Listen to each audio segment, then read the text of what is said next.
further ado, we are excited with having our next speaker. This man has been with us since the day we began, and he has been a stalwart pillar in our church, directing through the Word of God, wisdom and insight and perception. But not only that, having a clear friendship, an authentic friendship. He's a father to so many people in the kingdom and a leader to them, but he was able to come and be with us as well as the other bishops. And I don't want to waste any more time. He does minister. We want to give him the freedom to flow.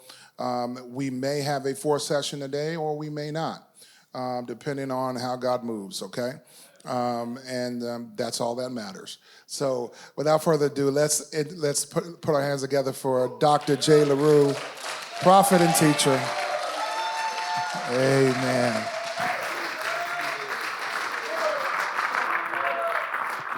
How'd the session go? Good? Oh, no. Thanks, bro. Appreciate it. It'll spill.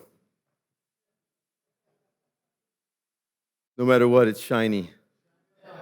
Yeah.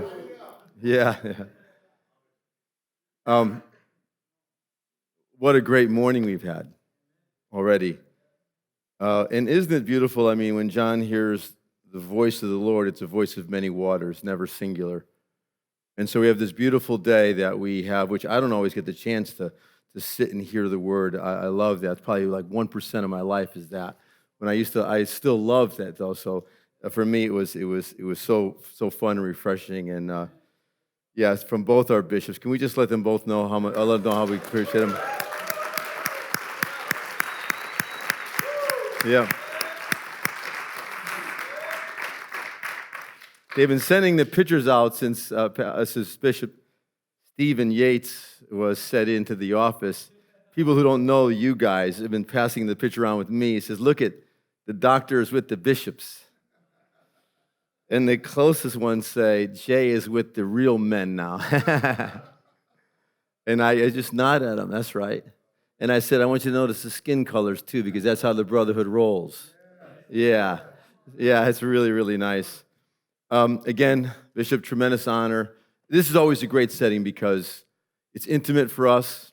It could be definitely more teachable, more informational, which I'm not really that fond of information, though I love the information within this logos, if you will.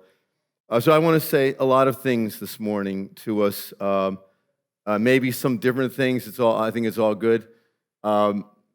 Because we're entered into certainly a day and a time of the restoration, as the prophet Isaiah will say, of the desolation of generations that have gone by, the repairing of the things that have become desolate and broken down. And we're living in a day of it. We heard it already this morning with the restoration of a Jonathan heart and a Jonathan spirit. And we all, obviously, with Bishop was so good, which I love, though, and it's so refreshing hermeneutically, is to go back to the original of everything. And the origin of it is so necessary so that we can understand the fulfillment of things. And so it was just delightful this morning in all those reasons. I'm honored this morning that you're here. I just want you to know that. And the ones who are serving, I didn't get to the kitchen, but I saw some ladies. They probably were in there cooking and cleaning. But really, it's been Bishop and his team that have really set the mood and tension of this, and we just come alongside and intercede and prepare ourselves, which is always more fun. That's not a labor at all. That's a joy. But I just want to thank this church, who I love dearly, this bishop, Pastor Hart, and his family and his team. Yes. Yeah. Guys working up there, outside. This isn't a waste of time. This isn't taking my time. This is really more important in my time, that thanks be given in that way. I want to read a few verses of scriptures, and I want to say some opening things, and then I want to pray, okay? Hebrews chapter 1. I'm going to refer to several, but we just cannot read everything. It's just not possible. But if there's a few things here I do want us to see.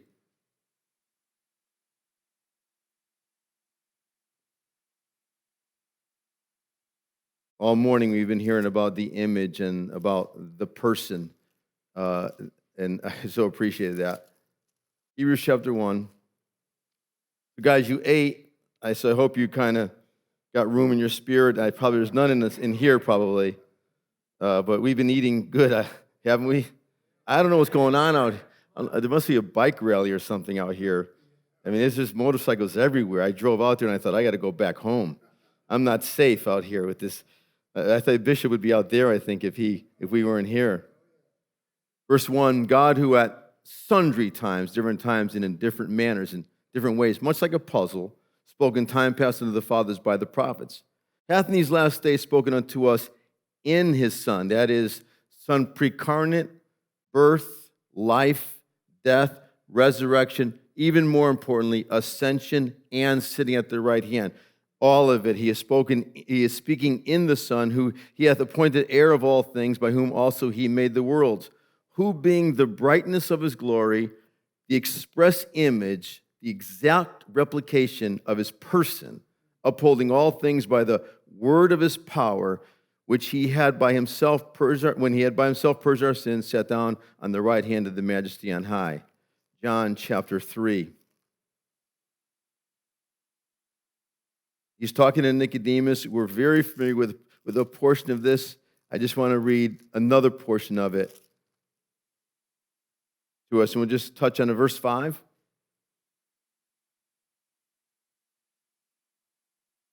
Nicodemus says, how can a man be born when he's old? Does he enter into his mother's womb? Jesus, verse 5 says, verily, verily, I say unto you, except a man be born of water and of the Spirit, he cannot enter into the kingdom of God. That which is born of flesh is flesh, that which is born of spirit is spirit. Marvel not that I said unto you, you must be born again. The wind blows where it decides to blow, it listeth, you hear the sound, but you cannot tell where it comes from or where it goes. So is everyone that is born of the Spirit. That does not mean we have direction. In fact, we have better direction, clearer direction. Verse 9, Nicodemus answered, he's kind of straggling here, how can these things be? And Jesus said to him, yo, dude, aren't thou a master of Israel and knowest not these things? Listen to this.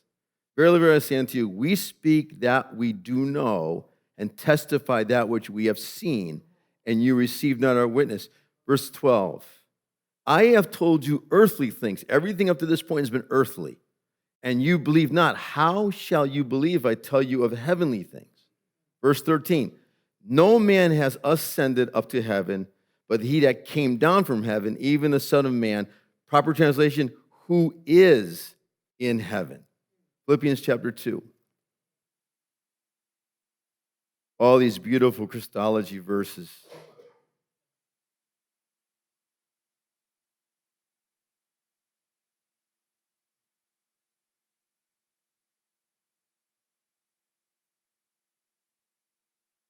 Verse 5. Let this mind, not so much the thinking portion, but the will, the affections, the appetite, the passion, the direction. Let this mind be in you, which is also in Christ Jesus, who, being in the form of God, thought it not robbery to be equal with God, but made himself of no reputation, took upon him the form of a servant, and was made in the likeness of men. And being found in fashion as a man, he humbled himself and became obedient until death, even the death of the cross. Wherefore, verse 9, I didn't give it to them, God hath highly exalted him, and of course given him a name which is above every name. Okay? The prophet Ezekiel, chapter 1.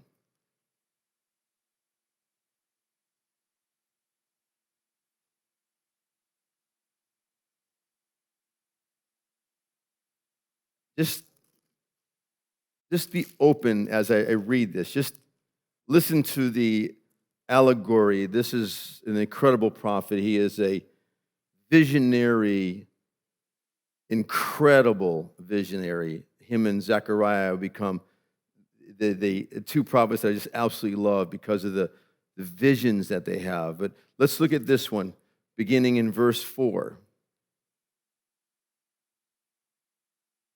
It's almost 12, 13 years he's in captivity. And I looked, and behold, a whirlwind came out of the north, a great cloud, and a fire enfolding itself, and brightness was about it, and out of the midst thereof, of the color of amber, out of the midst of the fire. And out of the midst thereof came the likeness of 4 living creatures, and this was their appearance. They had the likeness of a man. Verse 10. As for the likeness of their faces, the 4 had the face of a man, face of a lion. On the right side, they had the face of an oxen. On the left, and the 4 had the face of an eagle. Verse 26. Well, verse 24, I don't think he has it, but I'll just read it. This is this vision that he's having. He's watching this movement.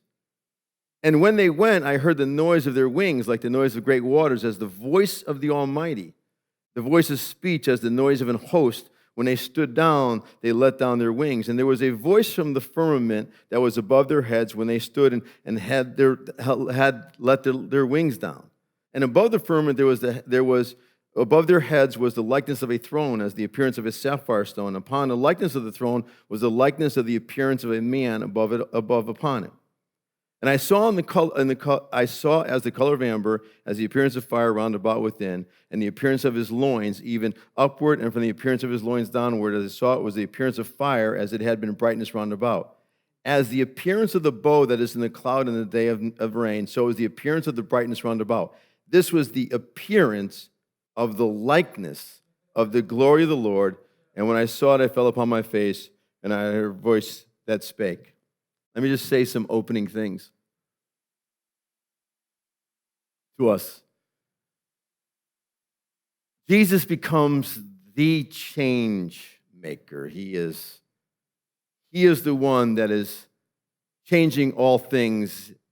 In his birth and through his life, it was the beginning of the finality of all things and the beginning of everything that would be to come. He was the beginning of something, and I know we know this, but I want to say it to us, the world had never known. He was a race of people that had never existed before. He was the beginning of something that was to be in every generation. He was the start of it. We often look at his life in Acts chapter 2 as the end of it. No, it was the beginning of it. And so he comes as an example to what is to be. He comes as a representation of what was hidden in the heart of God. I love the verses out of Hebrews. That's why I started there, because he was the revelation, the unfolding, the manifestation of everything that was hidden in God. He was a manifestation, not of a portion of God, but he was the exact replica. God doesn't look Hebrew. He didn't have long hair, but it was going to be in the character and the nature and the disposition of this one in flesh. Never had divinity been in humanity. Divinity encircled humanity. Divinity moved humanity, but never was divinity in humanity. The glory of God was once in a tabernacle, and then it was in a tent, and then it was in a temple, but it would never be in any one of those again. It would be in a man. The glory of God, he would be that representation. He would be the demonstration of it. It was in him and moved through him. The reason he did his first miracle was he wanted to manifest his glory, which was turning water into wine. It was a whole understanding that the spiritual realm was opening up into another dimension. Water and wine are both represent spirit, but they're different dimensions of spirit. It is dimensional spirit. And so we really don't know what we're living in until we taste of it. And I love this church because it's very clear that this church loves the new wine. Most older people taste the new and they say, oh, no, we like the old better. I'm so glad that a people is being raised up, not just here, but all around the world, because I want to be that person who is looking for that which is of the new and not... So appreciate it. It's not angry with the old or upset with the old or finger pointing the old or pounding my chest saying, we've arrived, now get out of our way. None of that can be allowed, and nor is it being allowed. I think we heard that with the Jonathan spirit this morning. We heard it with the restoration of the original pattern of God, which was an eternal thing even prior to Adam's ever conception and the Lord breathing into him. So I want to look at this man this morning. He really becomes and always has been the meditation of my life. And there's some things I just can't say about him, but I'm going to say them here. There's some things about him that I'm astounded. There's some things about him that when I read them, I said, I can't even understand that. I felt like Nicodemus for a while until I began to understand the things he was saying and doing, not just by proper hermeneutic, just not by revelation of the word, but by personal experience. And so the Lord is at work in this restoration of those things that have been in his heart.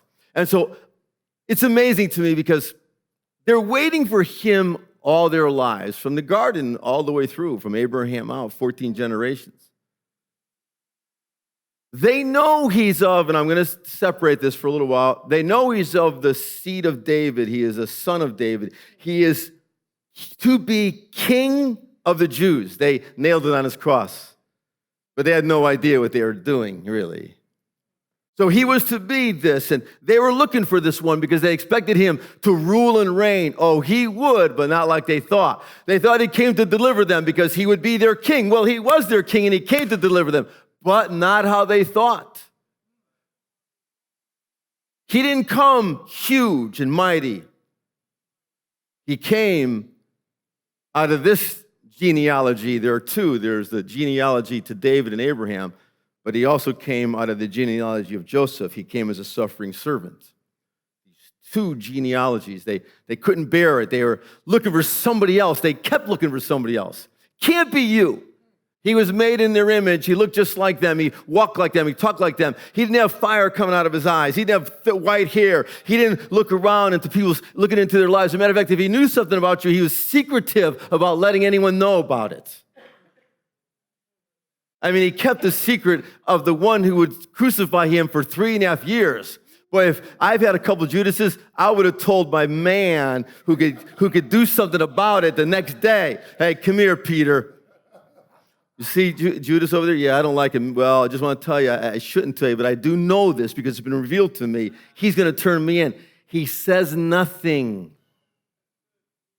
So I was complaining to the Lord, how come I've been backstabbed? And he said, Jay, if I told you, you would take care of it yourself. I think we just heard that from Bishop Cotta, that the Lord arranges some of these things so I have to walk through them. It's a valley of the shadow of death. It's not death. So there's times of these things. Are we okay? So I want to see this man because he is both human and both divine. He has a divinity that is unquestionable, but he has a humanity that is more human than we could ever know. And sometimes we have a hard time blending these two together. Sometimes we have a hard time realizing it because he's going to be this, everything about his humanity is for us. But it isn't only to redeem me of my brokenness, my sin, my life of brokenness. He didn't only get beaten for these things and the stripes on his back for my healing. I'm thankful for that. But that's all pre-ascension. Something else in dimensions of God that he had hid in his heart that he had for us. And I want to look at this because I think this morning this afternoon, we're going to make some choices on how we're going to live because the pattern is clear. But isn't it amazing, and I love this about our Lord, our Father, really. He would never expect something out of us without first giving it to us. We've heard it already this morning twice. He really would never do that. Before I pray, let me just say a couple things. See, these are kind of the things that I love about our Bible. I can say in here because you got a great scribe. Jesus comes out of the Jordan, and the heavens open up, and his father, the king of this king, says, "This is my beloved son whom I'm well pleased." I thought, wow, what a thing to hear. Then 2 more times, he'll show up, one on the Mount of Transfiguration, and say, "This is my beloved son, hear ye him." Then Jesus I used to think, he can't mean this. I only do the things I see my father do. Now, that always bothered me because I would grope around for 3 weeks, and then I would figure it out later, well, that was of the Lord. Now, it wasn't. I mean, that's how I do it. Before, it's better now. Then he says, my Father works, I work. I mean, me and my Father are one. I live by the Father. What I see him do, I do. I say, wait a minute, what do you mean you see him? You're fully human. How on earth do you see somebody who lives in another realm, dwells in another realm, who's invisible, I feel sometimes that there's a chasm, but I know by text, he has done away with this chasm. Even this veil, really, that once separated us is torn. I've got some veil here that's being torn. It's all good. So I want to look at these, again, this divine side that he is growing in us. Isn't it beautiful? Because we've been made partakers of the divine nature. And I want to look at this human side because we have difficulty sometimes when I'm having to face things that I realize he did it so that I know I can do it. He overcame in all the dimensions, this first dimension, the invisible dimension, and is set at the right hand. So I know he's conquered all of these dimensions. I know he has, and so I know I can. But when I'm facing them, I'm not sure what choice do I make at this moment? How do I work this? How do I know this? How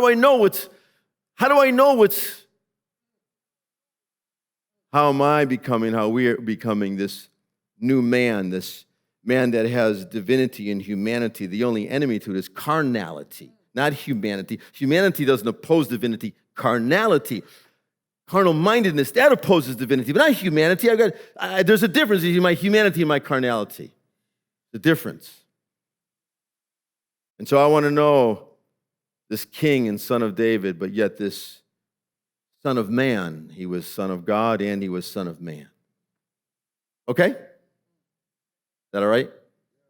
Okay. Father, I thank you for this morning.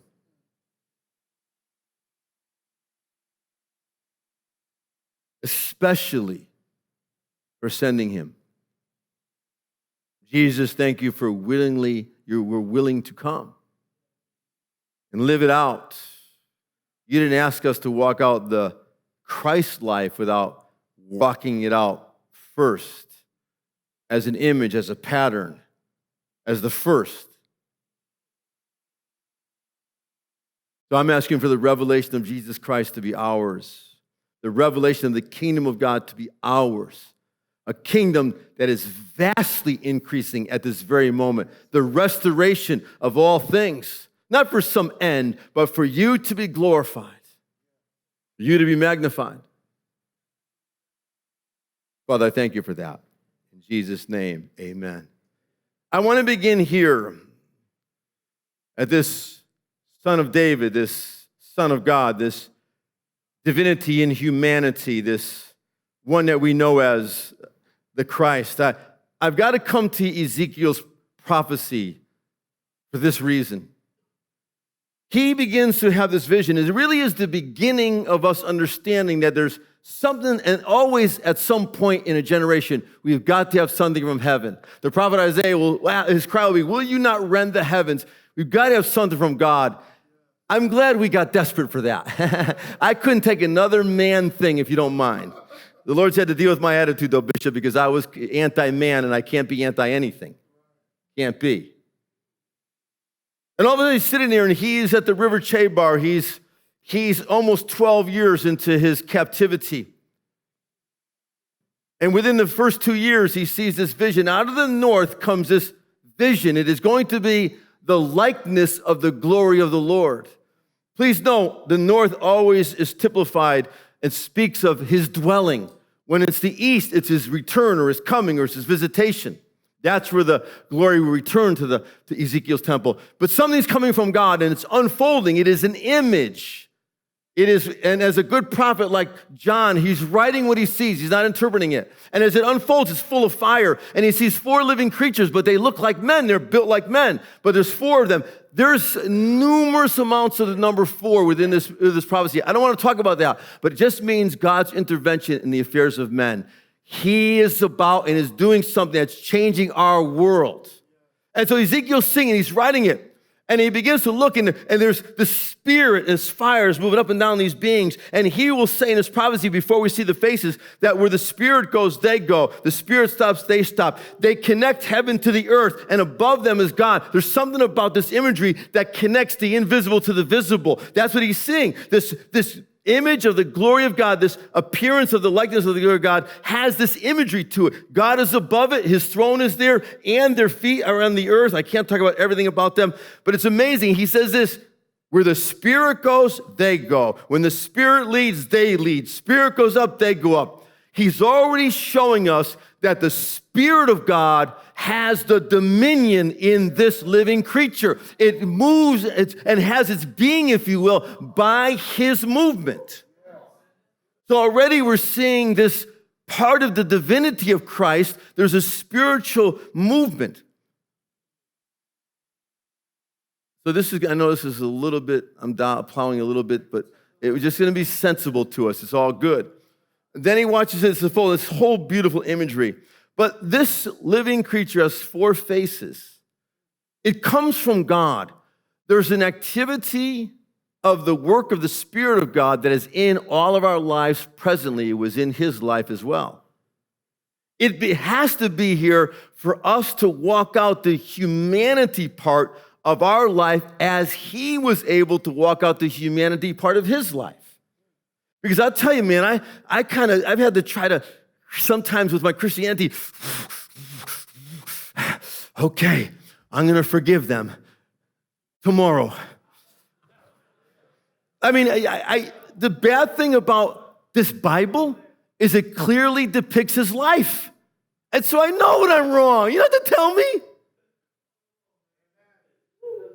But I know that I'm being made into the image of God, but sometimes I feel like I've got to be holy and I just can't be human. And I feel like I got to be somebody I'm not. And I've got this working thing going on. And I guess why we've got to establish this here. What is this work? What's going on? What's happening with us? The Spirit of God, that's his cry. Oh, he loves prophecy, he loves gifts, and he loves power. He loves that demonstration. But the Christ is his emphasis. I live with it. We live with it. So here it is. There are 4 faces. Actually, John will see a similar thing in a different order. Same faces, but a different order. First is the face of a man. I want to talk about each one of these. The next one is the face of a lion. I love our theme, if you will. Third is going to be the face of an oxen. The fourth of an eagle. I want to just talk for a few minutes about just maybe 2 or 3 things about the nature of each one of these. Because they're spirit, though they're natural to us. And you'll be able to add to this easily. This would be worth a study in its own. But it's coming out. So this spiritual thing coming from God is developing a characteristic within us. That's what Ezekiel's seeing. It is the glory of God in us. And by the way, you know when you and I got born again, and I know you know this, but I just want to make sure that we have this. It was a seed. That was it. And what the seed wants to do is kind of grow. And so we need bread and water and ground and meat and all these things. We need lamb. We need all these things. We need the potter. We need the silversmith. We need the thresher. We all need all these things for the formation of it. But it started there. Inside of that seed is the potential of the fullness of God in each one of us. But it's seed. And it wants to grow. And this expression is there. Okay. First is the man. Now, I'm not looking at the human. This is the spiritual man. And I love this about Jesus Christ. Paul will say, it'll be said throughout the whole thing, is he becomes not this earthly man born of the earth, but he is the man born from above, from heaven. Adam was the man earthly, this one, and a living soul. This one is a life-giving spirit. He is of another species. That's what happened to us. I was J. Leroux, born of Renee Leroux, but now I became J. Leroux, born of God, born again of God. Born from above. Everything is now from above. Everything is above. It's a different place for me. It's a different nature. It's a different environment. It's a different exposure. I don't even know what I'm talking about. Oh, I know what I'm talking about now. But when they started telling me, you're born from above, so you live from above. Above where? Above what? Always for me, God was somewhere so over there, way over there. All I tried to do was hide from him. So this image is this man. He's already building this. So I could be super normal.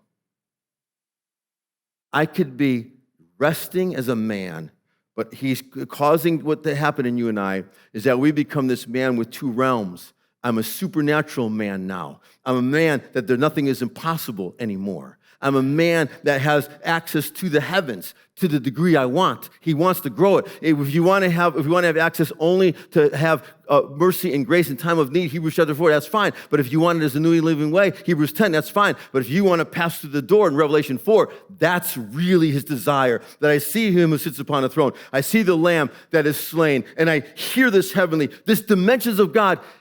I want to say this word, that once I got born again, the limitations were gone, off, ended. Nothing I can't do. Now, see, that's hard for me because my humanity fights this, and then my carnality fights it because I think about my own roots. I think about where I'm from. I'm not even over there. I'm here now. There was no root. He's after the order of Melchizedek. I have, in a sense, no father and mother. My dad and I are good, so we come from a family that, to expose us, of every male in our life was an adulterer, every one of them.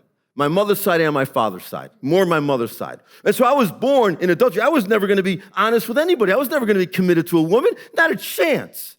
But then when I got born again, that ended because the act was, and I looked at him, I said, it's not. He was not supposed to live past 58. Both my grandfathers, one only lived past 50. The other one died before he was 50. He was not supposed to live that long. When we got born again, I looked at him and said, Dad, Catholic cares on Virgo. Didn't know nothing. I said, I know this, Dad. That's not happening. We're not of that. We're not of the Leroux anymore. We're not of the Cience anymore. I'm not. I don't dislike them, but I'm not of that root anymore. I'm now of the lineage of Jesus Christ, out of the lineage of David, out of the lineage to God. I'm not a son. That's the lineage now. Now, see, this could create some arrogance and some pride. So I'm going to say all this because I want this to be fully us. I want us to walk with this kind of energy. I don't do anything without believing. Sometimes people say to me, well, Jay, will you come if the Spirit speaks? What do you mean if?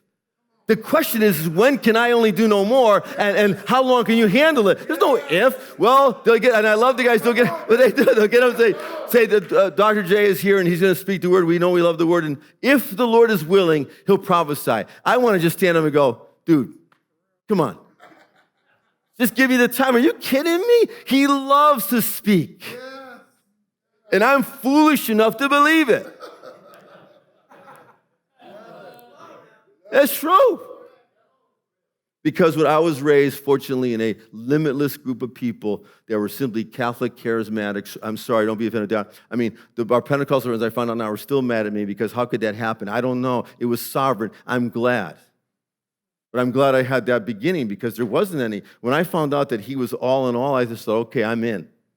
I'm in all in all. So here we have this man. He is born of the heavens. He is a man that is not moved by the enemy. He's not moved by clouds. He's not moved by anything temporal. That's the man he's building in here. I don't judge anything by this temporal way. I don't listen to the news to find out the heart of God. If you like the news, fine. I don't read the paper, not on social media. I'm not interested, nor do I even care what the devil thinks. I don't care what he's done. Listen, I know this, though. Even if he's masking things to catch Jay Leroux, I know this, though. If he is, then I'll submit myself to the Lord and he'll flee. I know that, so I'll immediately submit myself. But I know this, too. When the Lord Jesus appears to me, when I see him, I know immediately the works of the devil are overthrown. They're overturned. Yeah. So he appears and I see him. So I'm looking for him. I'm not worried about, should I fly today, fly tomorrow? I'm not doing it. This new man is not earthly at all.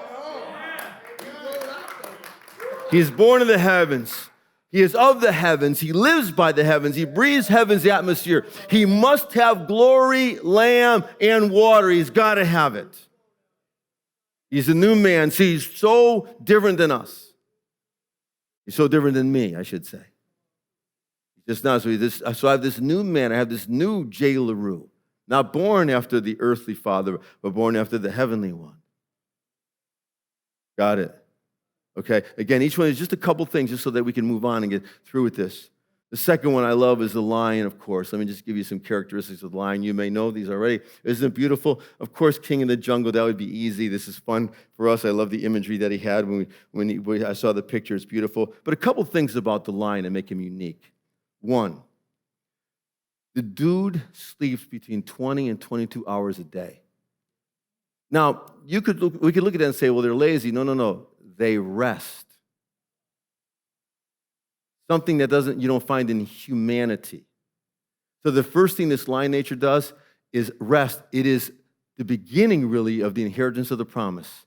A whole generation never found the rest. They never crossed the Jordan. They never got into the rest. It's more than just sitting comfortably. It's more than peace. It is a dimension of the inheritance of God. But they just lay around. They just rest. Storm. Animals are running because they're getting chased too. He has no enemy.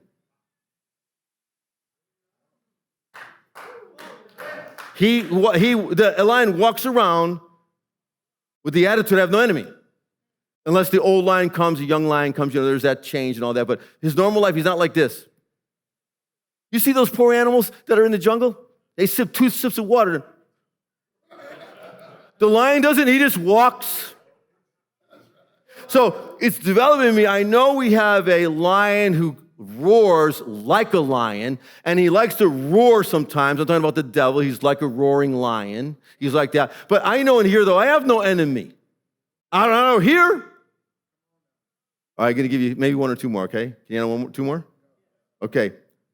He sees clearly into the darkness. I mean, these are beautiful things if we had them separately. Yes, of course. And the thing is, though, is I'm not so much interested in anything in the second realm. I don't really care where the devils and the angels do their thing. I don't care about the demonic at all, not a bit. But there's another realm that I'm born from that's invisible. It seems dark, but it's just invisible. I want to see into that realm.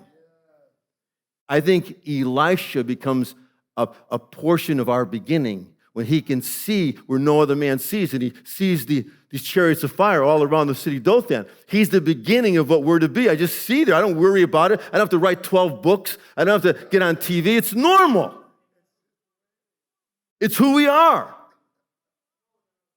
right, the last thing I love about him is they're very relational. And they usually have their pride, it's called, is usually about 15 lions, which is a triple grace, which can't even be touched. It's beautiful. But they're generally almost always 15 of them. But they're very relational. They're around each other. They do things together. Boy, see, that's this thing that this world tries to fight even among us. So there's this thing already with us that I'm born again to be relational and to be caring for you, how you eat, what's going on with your children. I'm that way with this man. I'm this way with that man. It's just part of who I am. It isn't an effort. Oh, I got to listen. I got to get a hold of these guys because this is what I'm supposed to do. No, it's just a normal thing. To care. It's with this lion. All right, let's move on. The third one is the oxen. Of course, I'm going to say some things about Jesus. The oxen, of course, right away is going to be, he's born to be a servant. That's what he does. The beautiful thing about the oxen is he's used in every season. Winter, spring, summer, fall. Plowing, seeding, and harvesting. You know, I've pastored, of course, and I would get irritated if I wouldn't say anything, and someone would say, "Well, I'm just here for a season." I'm thinking, "Yeah, which one?" And I'm going to serve here for a little while. I loved our report early, so because I started greeting at the door. Dad and I went to the same church. I started greeting at the front door. I didn't know that I was supposed to wait on God. We need somebody in nursery. We need somebody to clean. We need somebody to work with the youth. I don't know. I can do youth stuff. I mean, I'm not great with the nursery. I don't really dig the diapers, but I think I could change a diaper. I'm just thinking I could do this. I didn't realize that I was supposed to wait on God. I didn't know. And he was doing the same thing with me. He was letting me get every part of the body because I had no idea one day that I could have an influence upon every part of the body. I had no idea. So it's just always been that way.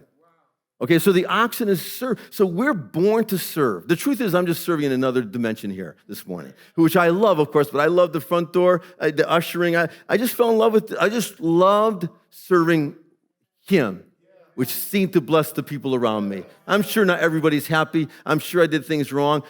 Did the best you could, but there's one thing I knew I'm going to be involved in what he's doing.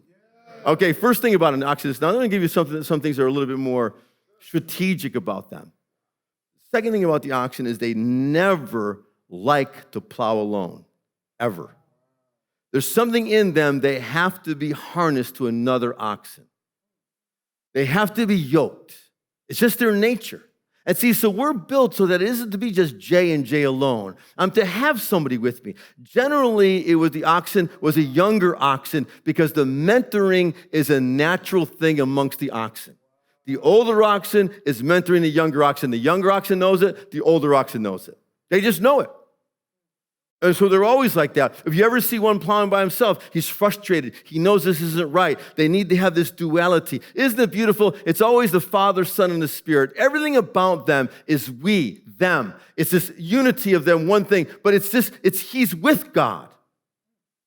And this with word and this with idea is this face-to-face. There's this working together. We're doing it this morning, which is so much fun. We do it, I do it. You don't see me maybe twice a year, but in reality, though, it's every day. It's just how it's supposed to be. I like this the best, though. This is my dream as I'm having this divine nature built in us. It is written that the master or the owner or the plowman and the oxen will become so one that even before the master or the owner tugs on the reins, the oxen knows the direction he's to go. I want to just say this to you, and this isn't a pat on the back at all. I began to understand years ago, I waited for the Lord to speak to me. That's how I lived, and I think we should live that way. But what happened was the more I had the divine nature grow, he didn't have to speak. The divine nature has a voice.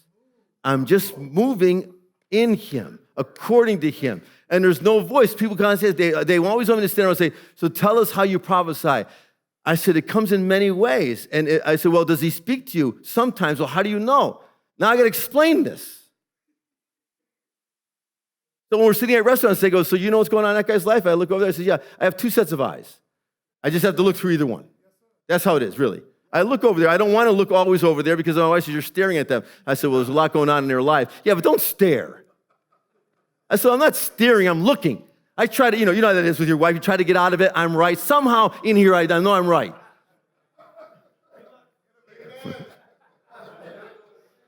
Yeah, you'll never hear me say that in a marriage seminar, ever. I just think that's beautiful. So again, I'm just giving just tidbits of these particular manifestations. Again, John sees them as four beasts. The third one, did I do the third one? That was the oxen, right? I don't need to say anything. The last one's the eagle. This is the one that we become most familiar with. Just a couple things about them. Actually, you're probably the four gospels in some senses represented. There's a lot of beauty in this thing, but they're worth a study on their own because it's literally happening to us in every day of our life. It's beautiful. A couple things about the eagle. One is the eagle can see a running prey from 7 miles away. If you study these, I love birds of prey. I love them.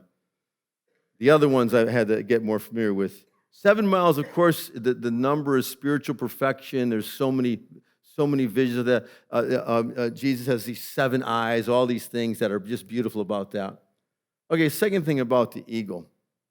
I love this. Well, we're going to give you 4 things.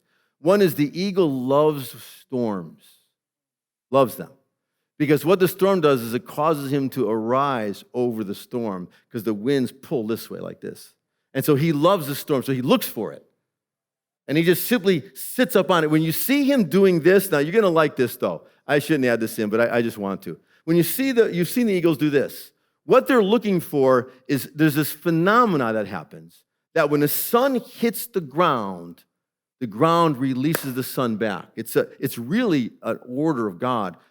Down, up. It's this circular thing. And so what the eagle looks for, the eagle loves that returning hot air that rose up, and he sits on it, and that air just moves him up and up and up and up.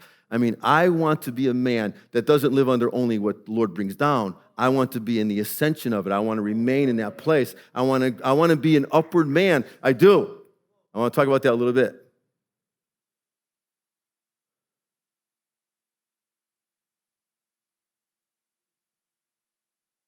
At 30 years old, this is the psalmist's words. Every 30 years, depending on the age, but the first 30 for sure, the eagle will go away. And what happens is his feathers are pulled out. They fall out and some are pulled out. They get renewed like the young eagles. And so you'll see what happens to us is there's times where the Lord will allow us, I've been through it, so you're going to be through it, where the old wings have to go, the old feathers have to go, so that the new ones can come. But I don't know what it is. We struggle. See, in this place, I love change. I love transforming. I love glory to glory in this dimension. Over here, when I get to the human side, this is where it becomes a little more difficult. Because over here, he's transforming us as well. So here we have this man, this lion, this oxen, and this eagle. It is the work of the Spirit of God, the work of the glory of God within us. This is not an image of what the glory of God looks like. It is an image of what the glory of God produces. And it's the activity of the glory of God in us. And so Jesus Christ becomes all of these. He is going to be a man like no other man. He is the new man. Everything about him is like no other man. He is fulfilling all things, bringing a fulfillment to them, and beginning everything new. All of this is in the man Christ. He is without question the oxen. We'll see it in a moment. The lion. He is the Lion of Judah, but everything about him, his ability to see, his being not moved by Rome's incredible immorality or the government of the day. He's not moved by any of it. Even when they talk about him, he's never moved by it. He's come to bring his Father's kingdom, and he's only about his Father's kingdom. Please hear that. I believe in getting involved my prayer is for the president now, the president past, and the presidents to come. That's my responsibility. It's to pray for the nations of the world, my responsibility. The governments of the world, my responsibility. But I'm not involved in that. I'm not. And if that's your calling, that's great. But that government doesn't determine this government. That kingdom doesn't determine this kingdom. But those kings have got to see his glory, and the glory has got to be with this kingdom for them to see it in that kingdom. So these are the things but it's happening right now to us. And so we're in this transformation. That's why I love when John sees it, it's a young ox, because there's this development, this transformation. So this work of the Spirit of God in us, creating this image of Christ in us, evolving these four things, is happening in us. So can I just put an exclamation point and settle this? It's all of us. There's different eagles, different oxen, different way to plow, so we're all different, but there's all of us are in the same school of Christ. Has to be. I love this part now because this is what they struggled with. I came to Philippians 2 for the obvious reasons. I love Paul's words, let this mind be in you. Now remember, this is happening in him and in us. From the inception of his birth, all through his life, he's in a transformation. Some would believe that Jesus all of a sudden that what they thought was just appeared. He didn't. So watch. So let this be your direction. Let this be your appetite. Let this be your passion. When I saw it the first time I read that, I thought, this is me. I have to do this. I have to relate to this. I have to know this. I don't want to read it. I don't want to teach it. I want to know it. I want to know him here, that he could know me here. Here it is, starts with this, and then I'm going to list 7 things. First, Paul gets this imagery. He says, even though he was God and he was equal with God, he thought remaining in this high and lofty position, there was something more valuable. So right away, I realized within the Godhead, he's choosing something that he feels and knows is more important than staying there. He's going to do it for the love of his Father because his Father has a dream, but he's going to do it for me and you. But so he's going to start, and I want to use this word though, descent. Now, humanity loves to go up. Divinity loves to go down. I could never go down if I didn't have the divine nature. With me? That's why I started here. That's how I want to encourage you. So when we're really asked to walk like him and live like him, how do I do it? He's already done it in here. He's got the new man is in here. He's got the lion. I'm not afraid. I see into the darkness. I'm going to walk with people. I'm going to rest. I'm not going to be troubled by this world, troubled by the winds. I'm not going to be. I'm going to be the ox and the eagle. Good. Okay. So here he begins this descent. How is it going to be? Is he going to come 7'5", unbelievably good looking, huge man. Is he going to come one day and say, listen, I'm here, make a decision or else? He could have, but he doesn't. See, sometimes when he doesn't bothers me more than when he does. Because I'm thinking, you should say something here. You should do something here. And he doesn't. That's like, how are you silent here? I got to learn silence, especially that one. All right, here we go. 7 cents. Can I do them? I'll do them quickly. First, he made himself of no reputation. This is called the kenosis of Christ. This is an argument amongst theologians. I don't want to argue the point. In other words, he left everything behind. Now, we think, and the battle is that he had some secret things, something hidden that, in case he needed it. You know, angel, he just right from the baby, but I have a problem with that. Here's why. If I believe he was made like me, then he has to know what it's like to find someone I don't know and to see in a place I've never seen or been before, and to become one with somebody who's invisible and to understand a new father and all these dimensions. I have to believe that he's going to be made like me in all things, in all ways. That's 2 Timothy. I have to believe that. So I believe he comes, he takes nothing. I don't know how his father could let him go because he loved the word. He was incarnate into a baby in the womb of Mary at a time that the world was so dark and evil. I mean, why would you pick such a time? But he does. It's so dark. And the father says, this is the time. And the son, because he loves the father, says, I'm in. So he comes. When he comes, he has no reputation. He doesn't come as somebody. Nothing. He empties himself.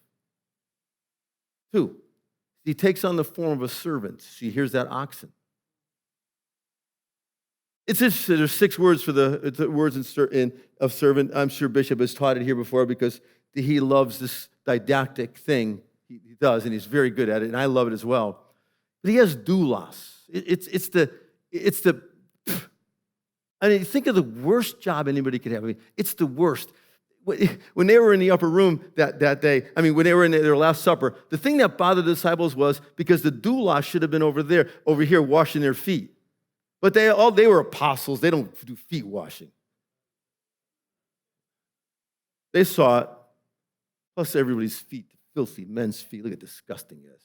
Especially yours, Judas. So Thomas, shut up. You don't even believe do you believe you're here? I don't know. See, the doulos was supposed to be over here. It's a bond slave. He's owned by his master. He's supposed to be over here. But they freaked out when he unrobed himself and he went over there and he girded up and he started to wash their feet. That's why they were like, come on, you're King of Kings. You're the Lord of Lords. You're the Son of God. You're the Messiah. You don't do this. And at the end of it, he says, listen, I've left an example for you. This is the only time he says, I did not come to be served, but I came to serve, to minister. It's the only time he says it at a moment like this. So this is what he came.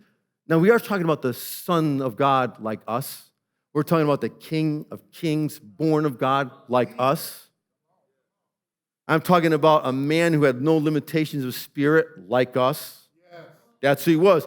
No spirit without limitations. Yes. Not like Moses, not like Elijah. They had limitations, no limitations. No. Just like us, here and now. Yes. See that? My mind starts to swell a little. Okay, 2 is made himself a servant, doulos. 3, was made in the likeness of men. This is incredible. The wording is incredible. It really is just like us. I mean, eyes, nose, ears. He was an infant. He struggled with his neighborhood kids. By the way, you know Nazareth. The reason Nathaniel says that about Nazareth, he goes, listen, what good thing about Nazareth? Nazareth was the rebellion capital of all Israel. Everybody knew it. Rome knew it. Syria knew it. That's why he said, Nazareth? Look, isn't it amazing? He raises his son in the most ridiculously rebel city. That every weirdo rebel comes, he's going to come from there. Yeah, I love this. I love the sovereignty of the preparation. Okay, so here he is. He's made like us. He's going to somewhere. He has a stepfather. You know, for young people, I always got to do this issue with Jesus. He's raised by someone who's not his father. He's going to learn a trade for 30 years that he'll never use. Oh, he will be the architect and builder of the church eventually, but he doesn't build birdhouses and houses. He's learning a trade. He will have what we would call wasted years, but they weren't wasted years. He'll have brothers and sisters who don't believe him. You see, he's 100% human, but his divinity is increasing. At 12 years old, his parents, Luke will say it this way, he submitted himself to his parents at 12, all he knew, and went down to Nazareth. Nazareth is up. I love the idea of this man, which we will see, will learn submission, even though he's the Son of God. He has to. Okay, so he goes through life just like us, high school, junior high. I know we think that. We don't think like that, though. He just floated around. I'm hungry. Bread showed up. He didn't like Hebrew food. It's not really tasty. So he just had pizza, ravioli, because he liked Italian food. That's why we had the Italian band in the act, so we got to have Italians in there. Got to have some Italian food. New York-style pizza even he had. That's what we kind of think, no. He is lowly, humble. See, we think, though, he was born with those traits. No. If you look down his lineage, he had some rebels in there. He had some murderers. Great-great-grandfather David, oh, yeah, you don't like that? Go to the front line, kill the man. That was his lineage. We don't think that. So he understands my struggle in my humanity and in my flesh. He knows it. See, this is hard. I got some people real mad at me. Like this, they didn't want. I don't want him back. They saying because they just couldn't deal with this. I'm going to say it this way. They had to keep him deified when he came down to mortalize, if you will. He came down to say, look I'm you, living like you, walking like you. But with me, nothing is impossible.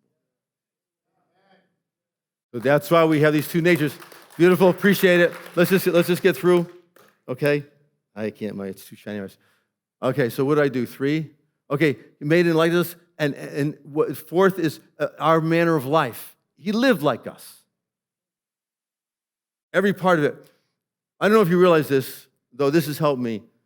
I've been in Israel only once, and it's 20 years ago. That's the place I want to go. But they were unearthing bathhouses in Nazareth. And this is how I think. I'm thinking, wow, do you think there are more of these? And the archaeologists said, oh, yeah, they're all over. All over Israel are these Roman bathhouses. So I studied them. You know what these bathhouses make our houses that aren't really good for people to be in, like Sunday school. There was filthy young men and young boys, especially. There was no value for life amongst the Romans. They were a nation of mercenaries. The slaves ran the country. That's part of why it fell. But they were mercenaries. They could care less how they used you, what they used you. It was all over there. He walked as a boy and a teenager seeing these things. How does it not affect him? Because of the divine nature that was in him. He eagled over it. Man, I get all kinds of owly, I'm going to ravage something. By the way, the eagle's the only bird that never looks behind him, ever. He doesn't have to because no one pursues the eagle. He doesn't fly like a pigeon. Even the hawks and some of the larger birds and the eagles up there, I see them. They all go, okay, let's stay down here. Beautiful. Okay, so let's keep going. But so it helps me, though, when I'm walking through life and I see this and I hear that and I look at that and I want to answer it. And again, I said, if you feel like you're part of it, be involved, be there. But I got to keep my spirit anti-clean. He had no anti-ness. He called Herod a fox. Ooh, what a threat. Even at his death, Caiaphas will say to him, you don't get it, do you? I decide your life. He goes, you don't decide it. I freely, that's an eagle. That's a free man. That's the new man. Okay, moving on. I got 2 more. That was 5. 5, 4. Okay, 5. He humbled himself. You see these descents? So he comes from heaven. First thing he does is he leaves everything there. The next thing he does is he takes on a form of a servant. Do you see this continual descent? Then what he does, he comes down, he's made just like us. He has my same issues. Teeth grow, body hurts. I got to live in this world. I got to breathe this air. I got to be involved with these people. Then he has to live like us, too. He could have came at 30 and just 3 years out. Oh, no. He's going to grow up, identify with it. That's why I never say to any young people, oh, this is a terrible world you're in. If you're doing that, please stop. I never say that. And I've had to help some of my friends, don't say that. Oh, this is worse than us. Don't do that. It could be much worse than this. And it doesn't matter about this world. It matters about this kingdom. That's what matters. That's what matters. There's no fear for us. There's no fear. We're not afraid. We're not afraid. Not afraid. I'm not arrogant and prideful either. He humbled himself. It means to humiliate yourself. Take the low place. I'm thinking, see, I got to be honest with you guys. How do you do this? I still struggle with this at home sometimes. So Linda and I will have an argument, a debate. And she caught me. I was kind of wrong, kind of right too. So after a little while, I used to go about several hours, but then I'd come down and she can't hear from God, can you?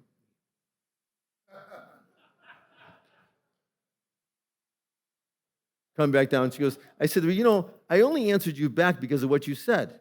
That's the only reason why I did it. That's your apology? Yeah. You can't say you're sorry, can you? Man, I'm telling you, I didn't want to look up to heaven at all. Are you kidding me? The one who could forgive me and the one who could forgive all things, I don't even look at doors shut out of business. You handle that on your own. Meanwhile, the blood is, okay, yeah. Humbling myself has become a struggle. Tough. But he humbled himself. After all this, takes the divine nature. Humble myself. Sixth, he was obedient all the way till his death. This is something about obedience that will be important to us. It's something we learn. He learned obedience, Hebrews 5, by the things he suffered. But what was suffering for us? So I always think the cross, the first time that our pastor said we got to fast, that was suffering for me. 1 day without food. I thought I was going to, I would eat twin. I looked at the dog food and thought, that's looking pretty good. It's kibble. Does it taste good? I want it as a dog. Come on, is that fair? What if I blend a steak and drink it? Is that liquid? I was trying all day long. By the end of the night, I was having hallucinations. I don't know. I think my heart's palpitating. I got to eat something. And it was only breakfast, 1 hour into the fast. There was a time when that was not possible. Obedience leads to righteousness, righteousness to holiness. So what was once a determined decision by me now is just a part of my life. So fasting is just a part of my life. It's just a part now. It's never an issue, never a need. It just is. So I want to encourage you, the divine nature is in us so that we can walk out this Christ life. He wants to demonstrate in humanity the beauty and splendor of his glory and of the dimensions of the divine. In us is the divine nature. It is set in humanity, just like him. Out of it, he wants to express himself that the Father might be seen and known again, that the revelation of the invisible God would be seen in us, through us, and that God would manifest a power unprecedented, a glory in and out. Just like he said, that was the beauty about the Ark of the Covenant. The cherubims of glory it was acacia wood, humanity, if you will, with gold on the inside, gold on the outside. Jesus becomes this man. It wasn't this thick darkness cloud. It was just a normal guy walking around, and he himself altered the world. He was the game changer. And of course, the last thing is, he was obedient to death, even death of the cross, seventh one. That would be a subject I would love to do just it alone. The last 18 hours of his life. Incredible. I'm going to come down here, okay, Bishop? Then the next verse, and I'm going to be through. You okay? Was this all right? Not too much, really. So cultivate this side over here. You can't deal with it. It's spending time with him. It's being right where you are right now. He's given us building tools to process this, but the divine nature is growing inside of all of us. So I see like eagle, move like the new man. I serve like the oxen, and I fear nothing like the lion. It's all those things. He exalted him, right? I like the exaltation was to the throne. But just a quick word out of Peter's life. Right? Of course, out of Peter it becomes very special. I'm just going to quote it out of the 5th chapter. Likewise, ye younger, be submissive to the elder. Yea, all of you be submissive one to another. For God resists the proud, but giveth grace to the humble. Humble yourself under the mighty hand of God, that in due season he might exalt. That's what he wants to do. He wants to give us as our own. For your adversary, the devil, walketh about like a roaring lion, looking to devour. You see, more demonic resistance comes to our lives when it's time to submit ourselves than at any other time. He doesn't want me to humble. Two things he really fears is humbling ourselves and the glory of God, because he understands it being the covering cherub and all that he was involved in as that archangel. He understands all of that dimension and how the whole idea of giving glory and the glory of God. He knows it very well. He fears it because of what it produces. That's that dimension. He understands it more than anyone. So he fears it. But man, every time, that's when I hear him most. Come on, Jay, you're going to take that from him? Do you care? Look at Pastor likes that guy. He's sitting next to him. How come you're over there with Dr. J? How come you're not with Bishop? And whoever got Bishop Kimball, what a nice day. He only had him for 2 minutes, and now he doesn't have to be his When was the last time somebody said thank you to you, Jay? I don't even, see, that's why I said that. Are you kidding me? Not even, please. Please. I'm not doing, that's why his issue with, I love him with Jesus. I mean, he thought he was dealing with the first Adam. That's what he thought. Here, are you hungry? Eat bread. He was hungry? Eat bread. Boy, you're behind the times, dude. He learned, though, this new man is not like the first one. He's the last one, and we're in that lineage. Stand for a moment, guys.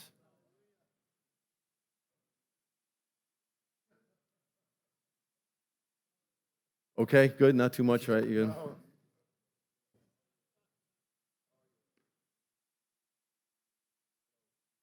I will. Yeah. You know, I mean, again, I want to say this because we're just very personal today. This is very family today. This thing with God is supposed to be so normal, so natural. And there's a part of my life I realize that I want from his life is he just lives it out. I mean, it's just always there. And so I understand. He said it like this, though. I'm going to finish this. I wasn't going to say this, but I got to say it.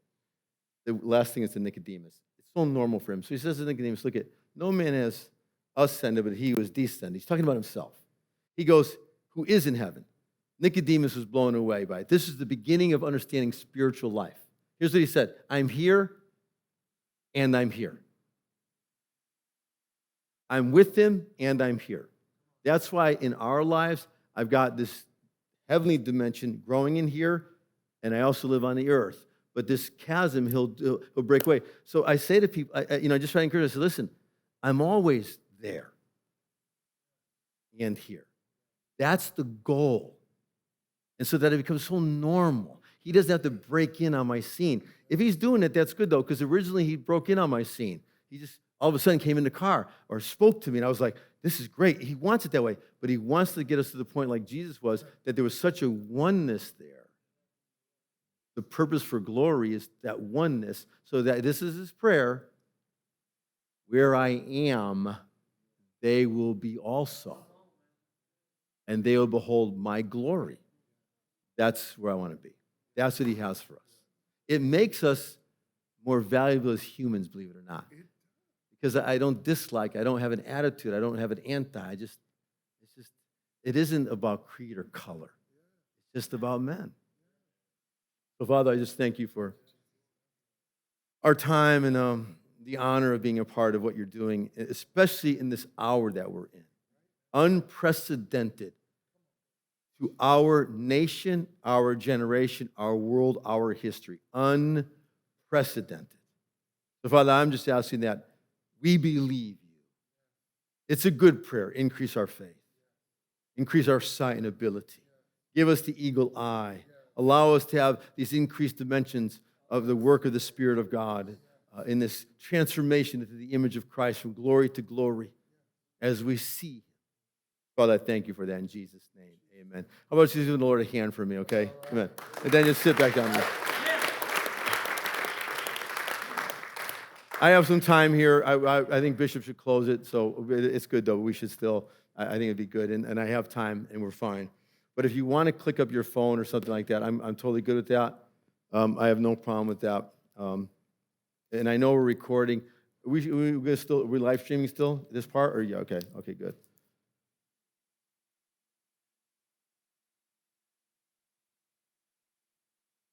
Such a joy for me to know you were going to be here. Because all this time, since the last time, it's been nice, which I love, though, this working things in spirit, and to, which is my absolute joy, is to have the heart of God, and to know His passion, and to know His pump, and to know His jet, and to know His jack, just to know His energy, to know it's, sometimes words don't describe it for an individual. I love that. The beautiful thing of us staying connected is that it isn't till now. It's just this process of it. But it's just beautiful. And I don't always know what I'm going to say. I just know that we're already in the saying of it because it's already been in a volume.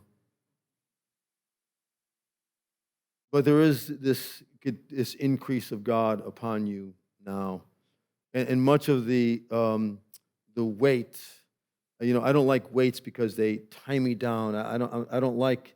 Even though I appreciate the our atmosphere, and I appreciate it holding me to the ground. I don't like to be held to the ground. I don't like to be held. I don't like that. I don't like that gravitational pull spiritually. I just don't. I want to be free of that. I don't want to be earthly or earthbound. And so there are times, though, that we have chains and yokes, and sometimes the yoke is, though it's easy, it's still a yoke sometimes, and sometimes there's just limitations. You said it well. There's Joseph at his time, Moses at his time, and there's these times that seem like limitations, but the Lord is obviously, producing things. And so the Lord has allowed, really the last 12 years ago, 11 years ago, really started, the last decade, though, it's felt almost restraining. This didn't work as well. It was almost like you were pulled apart like this way, across this state and to the north. But the Lord's come to open it up and to begin to cause a release of it. It's just, He's breaking you free, if you will. Even the mountains that seem to surround you and you're caught in a valley, you just couldn't get up over it, just couldn't get over it. The Lord's commanding those mountains to come down so that there'll be a freedom and a release to move. And even the young men and the men that'll be around you and the team, especially a fresh New York connection is going to come, because the Lord wants to reconnect you to the New York population, the New York people, where that line was really decaying and almost rotted. That conduit was rotting away, and we were losing the connection there. But the Lord is commanding it to be made new. Even as I stand here, it's being freshly new. Not a conduit anymore, like a road, like a bridge, like a runway, like a whole new system of getting there. Because He wants to renew that and connect these two states and connect the work there. And then from that point, He'll bring it to the middle of the country in the D.C. area and then move westward. That's how it'll go. And so that 10 was that. These next 15 years will be this enlargement. And so the Lord is going to re-strategize some of the ideas, some of the ways. I'm not going to say mom and pop and this and that. I don't really like those terms. But I mean, there is this process of growth. There is this expansion of growth. Moses was just going to be happy to get his people out. He didn't know that he was going to build a tabernacle and God was going to dwell in it.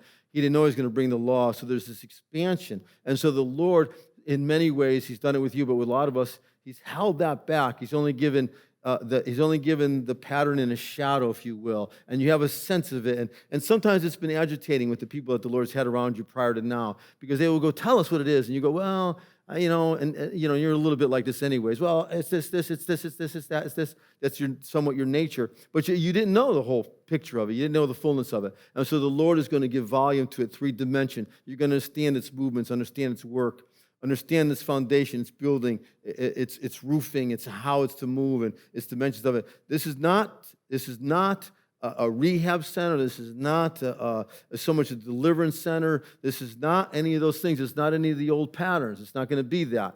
And so it doesn't mean you'll leave that pattern or have a possibility of being a part of that house. It's not that.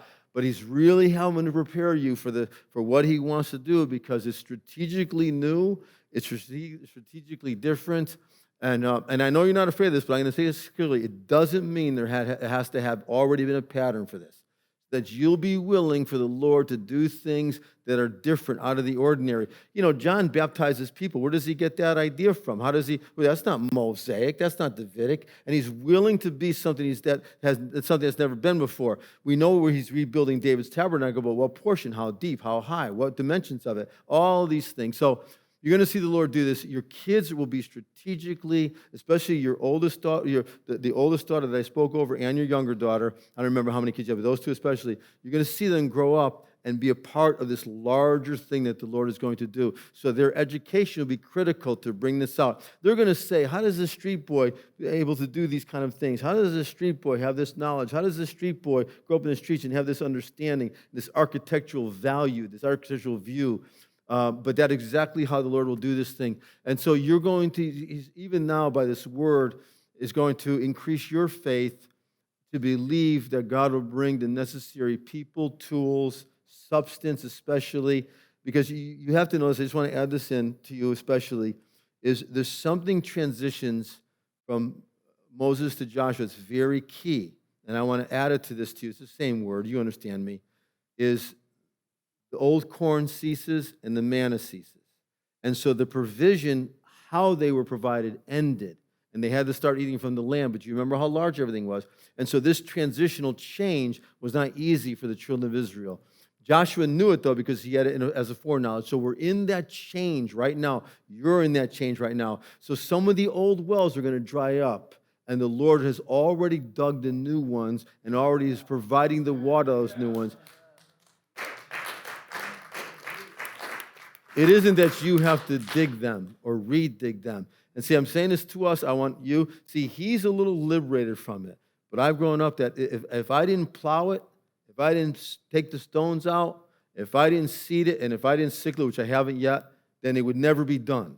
That's how I grew up. It will not be like that anymore. And so he understands that. But for us, and even you, me, maybe more so me, because I'm older than both of you, is that's a tough time period. This guy that sat over here, that he's lived his whole life like that. You know, his whole life has been like that because he grew up under Moses. You will not grow up, and all these guys will grow up under Joshua, that same Joshua time period, that kind of movement. And so this is a great day. This is a day that you can go to your own house and let the house breathe. The whole house, your personal house and the houses. Let them just breathe. It's okay. And let the Lord just re-air the house, re-breath the house.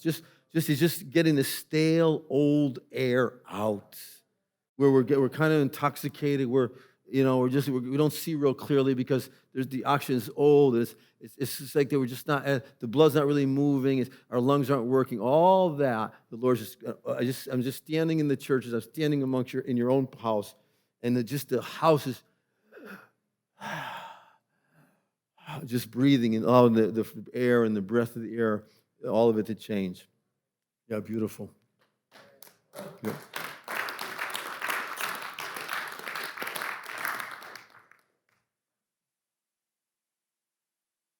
My minister of the month.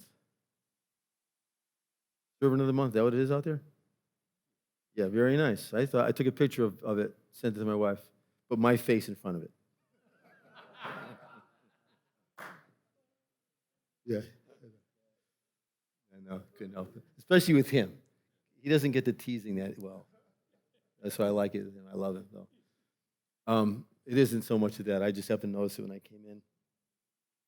There's this great transition that you're in. And I use the word transition. I don't like transitions very much because it means one thing's ending, eventually something else will begin, and I have no idea what's in between.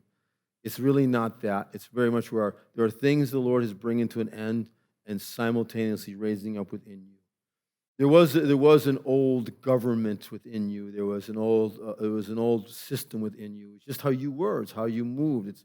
It's how you saw things. It's how you reacted to things. You were very tied to your culture, tied to the way of your family, tied to your own personal roots. All of us are that way. We're raised that way. I'm to be obedient to this dad first before I can be obedient to my spiritual father. I had to reconcile with this father before I could have any kind of reconciliation with my father. That's the idea. But only the Lord can come and make these changes. That I don't move within the old skin. I don't move within the old system. I don't move within the old way. Doesn't mean it wasn't bad. I love the Moses era. I love the day of Moses, but I can't bring the day of Moses into the day of Joshua. It can't be. It had to come to an end, though I love it. And so the Lord has done this with you, boy. I'll tell you, it's beautiful, man. I'm standing in your house over especially the last 8 years, 7 years, and sometimes you go home and you wouldn't say a lot, and you just be quiet, and you're like that, and she'd say, "What's the matter?" You just kind of shake your head. I don't want to talk about it. I just can't believe it. And it would just be this rub would come at times, and you didn't know that the Lord was chiseling out a trophy for him. You didn't know the Lord was creating from the silversmith and the goldsmith a vessel that would bring great honor to your father, to him. It would be an honorable vessel. He determined it would be. You've always said, I'm going to be a skilled man. I'm not going to be just like some other people. I'm not going to be like that person. I'm not going to live in the gutter. I'm not just going to go about life without any profession. I'm not going to do that. You've always had that intensity. But when the Lord came in, though, he was starting to rock that world a little bit, bringing in some liberties and so on and so forth. He's never disappointed with me or with you, but I had no idea, nor did you, the expansion and the change the Lord would bring. We just didn't know. And you went through the testing. That's the beautiful thing. That's why I said when you got home, boy, you could have talked about this one, talked about that one. You could just put your foot on, I'm not taking that anymore, and I don't get appreciated like I should. You know the things you thought, but you just didn't say. But the Lord was listening in. And I loved it. But he nodded to all the heavens when they said he's going to break. And the Lord said, no, he won't. And you didn't. You didn't break order. You didn't break rank. Incredible. The Lord was watching. And so you're going to see this fresh beginning of insight, inspiration, because you really have what's deep in you. You want to hear the Lord by revelation. You want to teach the word by revelation. You want to be a spiritual man who's moved by spirit. You love Bishop, and many reasons he's been brought here, your bishop, your pastor. He's been brought here because he loves water and rock. He loves wind and tree. He loves it all. He loves the movement of the Spirit, and he loves the solidness of the Christ. He loves all of that, and it's attractive, but he loves both sides of that. Some like water, some like wind, some like trees, some like rocks. They don't like the mobility and the movement and the unseen. They like the solidness, the seenness. They got to grab it or they can't believe it. But you're in both those places where the Lord wants to make this kind of a man that is both spirit and word, a man who's very solid, understands foundations, understands architect, understands word, understands solid things, but also is willing to move in spirit. And so you're really graduating into this new place, and the Lord is going to beckon you out of the boat, not leave the church or go start something, but to come out of what's comfortable, to begin moving out of what you know is solid so that you can make it from one place to the other, like Peter, to come out and walk where he walks, move where he moves, see him and experience him in a dimension and in an area of your life you never have. It's already begun. And so this comes to strengthen you, that you won't move in fear. Listen, he's going to be like this sometimes to you.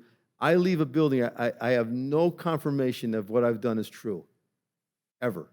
Once in a while I do. Somebody chase me down. I'm not concerned with it because I know it is.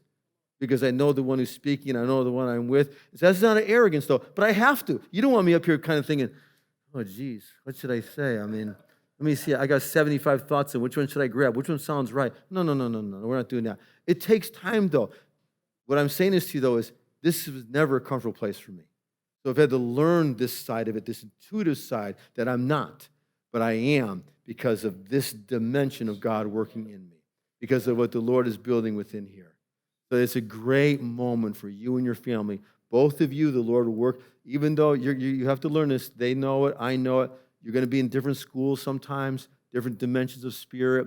Release her. She releases you. Allow that to be. The beautiful thing is this, though. The Lord is looking to invest 100-fold. Don't measure how much you give him.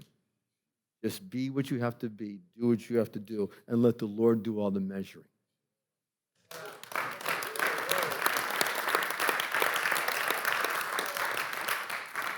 So my young friend right here,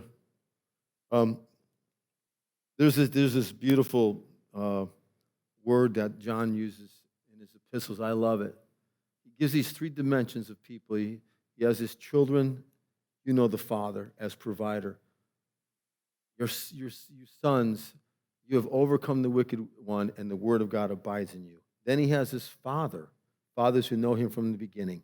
That's what we're becoming and we are to be. You're in this movement from the child who knows the Father as provider to becoming a son of this house, a young man who's to grow up in the house of the Lord where the word of God now becomes an important thing to you. I love this about you too. Listen, I didn't like school either. You know, I thought teachers were I didn't know the devil then, but teachers had to be from hell. They had to be. They had to be evil. Who would spend time teaching me something I don't even care, I don't even want to know? I mean, I just think, what's the purpose of this? Then they want me to go home and do some at home? Homework? I mean, let's get real here. Then they want me to study for a test that I don't want to take, that I don't really care what the grade is. What a waste of time. Well, I had to learn a little bit. And so you're going to find that the Lord has moved you into school. It's the school of Christ. It's this place where I'm learning. I'm sitting. You're already here right now. But he's moving you from the kindergarten to first grade, if you will. In kindergarten, I just played, did my own thing. I just came to school and went home. First grade, I started to have to learn the ABCs of the school. I had to start learning how 1 and 1 is 2, 2 and 2 is 4. I had to realize that about money and learn how to count all these things that eventually would be a big part of my life. But it's spiritual and it's natural. And so the Lord has brought you here to begin the redeeming of your years, the redeeming of your days, the redeeming of your family especially, my brother, because the enemy has worked hard against your father and your mother's families. He's worked very hard against the men and the women. The women have been under such pressure to perform and such antagonistic from the men. The men have come in because they've never been fathered. They've been sons who have never been able to become fathers because they were never fathered. And the Lord has entered into your people through you to begin to see the change, and the change of the culture, change of the views, change of the ideas, a change of perspective, even change of perspective in regard to black, white, Asian, world, rich, poor. I mean, you're just in this incredible transformation. I couldn't say enough Bible verses right now. It would take me another half hour in the place that you're in and what the Lord is doing. But what he has done is he's taken his son and he's put him within himself and he's begun the building. And so this word comes, and I have to be very careful in the strength of things and the emotion of it. That's my responsibility. But there is such an energy of his emotion in your direction that my words hardly describe really the passion he has towards you. I mean, my friend, I understand this, and you will. He literally has plucked you out and brought you to himself, that it will never continue in your lineage, but he is going to go back and recover what has been lost and what has been stolen, what has been taken. And so that's why your choices, when I said the school, the ABCs, the 1, 2s, and 3s, to learn how to love, forgive, serve, tithe, be a servant, stay in line, be on time, do what you're supposed to do. We heard it this morning really, really well. That's exactly where you are. So please, I beg you inside of this prophetic word, choose him at every level, every place. And with everything that's within you, do not walk according to the old way, according to the old life. I mean, grab one of these brothers and yoke up to them. Let the oxen rule your life, that I'm not treading any ground without somebody with me. I'm not going anywhere without somebody on the side of me. I'm responsible. I'm accountable. All these things are really good. Dude, listen, so I'm looking a decade ahead. I'm telling you, I'm just encouraging you. You make these choices, you have no idea how the dreamer of dreams is dreaming for you.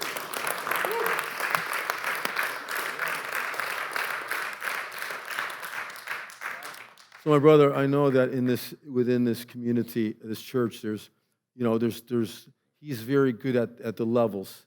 He doesn't level like I'm on top, everybody's down. He's more, upside down. He's here really, but he's still in charge. Then he has these levels of individuals. He's that way, and I like that though. If you're going to build this building, you can't start with a roof. I mean, that's ridiculous. You got to have a foundation. I mean, every good architect, every good builder understands that. But somehow in spiritual life, we think it's It's Superman. I jump into the thing, come out, it doesn't. There's a process. So you're in it, which is very good. But the Lord really is intending to create within you an elder of the house, a teaching elder. And so it's different than, he ultimately has the last word over everyone's life. I'm submitted to both of them here. Okay, so there's every elder has to wear a pastoral robe. They have to have the shepherd's heart. I do too. It's the best thing for me, those shepherding years. That's a necessity. You can't have it. You got to have it toward people. And so the Lord's building that within you, but he's creating a young man in a nice, gentle, slow process. Because there'll be a day that there'll be an eldership here. I know there's an eldership here. My dad is one of them. There'll be a day there'll be an eldership here that'll be a staple, if you will. It'll be a model eldership. That'll be this incredible dimension of eldership where there's some teaching elders. Some elders are just strong. And as being a teaching elder, it's a man who has to know the scriptures, a man who's responsible, a man, all these things about eldership, that you'll learn that. But that's the direction of God. And so there's going to be these time periods where you'll go into this change. Listen, the only way new wine can be poured into a wineskin if the wineskin's new. And so it's been helpful for me because there has to be some skin changes. And so I've had to go through some of these. He doesn't take the old skin like a normal one. They would take the old skin, throw it out, get a new skin, pour the wine in. There's a process to that. I don't need to go there. No, he transforms the old into the new. So he doesn't ask me I don't live anymore. No. What's happened, though, is some won't make the change because they say, I like the old better. So this is a strong word to encourage you. There's going to be times in your life, you're going to have them in your 30s, a couple times in your 30s, again in your 40s, again in your middle 50s. You can mark these down. They'll happen. That there's just going to be these changes. There's some ways that I've looked at the scriptures that when in this transformation, I look now, my eyes see a whole nother thing. I wasn't wrong. It was only a partial of the whole.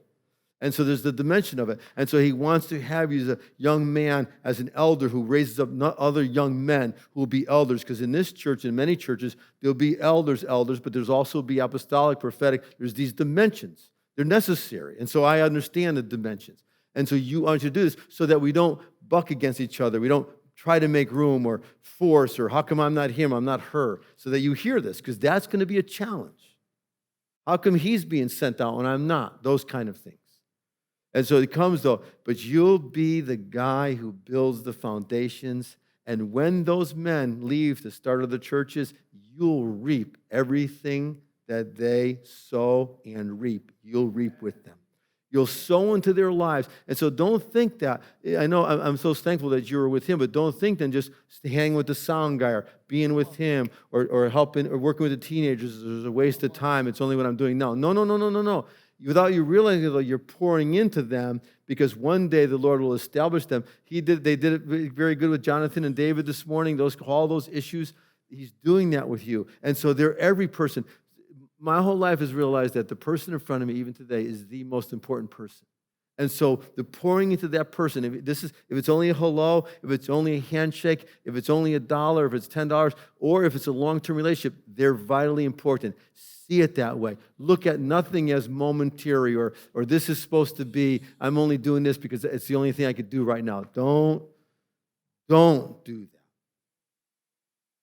And you'll be exquisite in the scriptures. Doesn't mean you go to Bible college, but you'll have some training and some college degree. The Lord will teach you, but you're going to have to be very disciplined. Listen, I just want to say this to you. All of my education, I continue to learn and will always continue to learn. And really, 3/4 that I have now, only 1/4 of that was what I got in education. Because I continued the education. It has to be that way. I'm responsible because I've got to be somebody who shares the word. It's my responsibility. I can't make excuses for this or that. It just has to, that's going to be you. And dude, you have this beautiful salt and grace already on your lips. You just talk, and it's just, yeah. People hear it, go, okay, I'll do it. You know, I want you'll send, when we need a ditch dug, we'll send you to ask somebody to do it. I'm no good at that. He said, who's going to dig the ditch here? Come on, you lazy bums, get over here. No, you'll go, you'll say, and they'll all be there digging. Can I dig this time? Yeah. How about you, Dick? Yeah.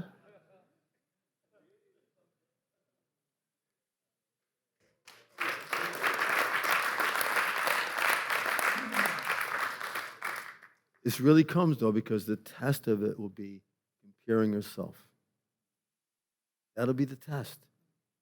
How come I've been here 10 years and he's been here 3 and he's up here and I haven't been up here for how long?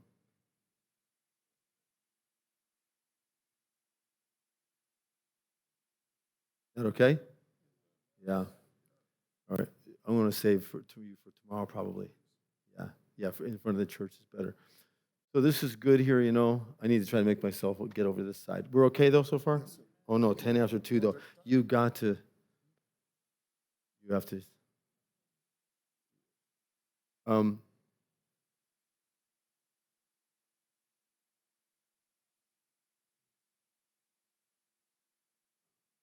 I love prisoners.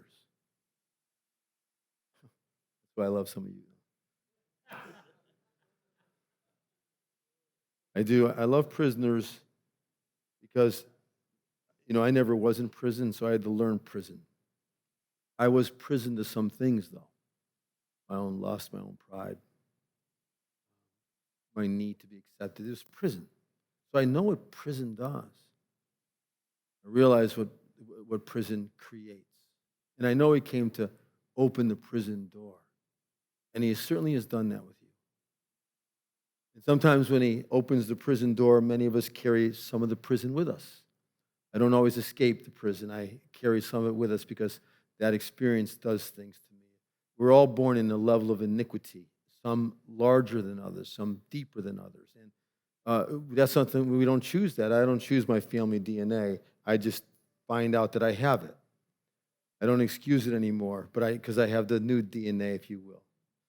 And so the Lord really unlocked the prison door when it came to you and had to reach in because you had gotten so used to the old life and the old way and the old systems, the way you handled things because you were always strong, not very willing to wait. You were really more of a push-forward person and made relationships very difficult. Made having relationships very difficult. Maintaining long-term friendships became very difficult. And so the Lord, he's slowly he pulls us out of the main prison, but then he releases us from prison. Prison after prison, he seems to set us free. It's like a line upon line thing. It's just this continual overall deliverance. There's still some things that I still struggle with, and some of that is so that I trust him. Some of that is so that I still need him. I'm learning that I need him more, and there's some things I still live with, though. There's some self-denials that I still have to do, less than I did when I was 20, 30, and 40, and 50. There's less now, but I still have them. I don't wonder why he hasn't delivered me. I just lay my head before him and trust him. And so there's a process, because the Lord's intent is to bring you from that prison to being a prisoner of the Lord. This is key. And this is a large word. This is a word with some depth to it because of his ultimate intention, because he really wants to make you a young man. See, even in your eyes, there's different dimensions of spirit. That's why we have so much emphasis on the prophets, because there's different levels of them. There's different emotions. They really need to be studied. We really need to have a school, because it's like that's a portion of the scriptures that I need to understand and know. And so you'll have this dimension. That's why the Lord is building you like this. That's why there has to be this process. Many times you watch those prophets, they'll have to live out the prophetic word.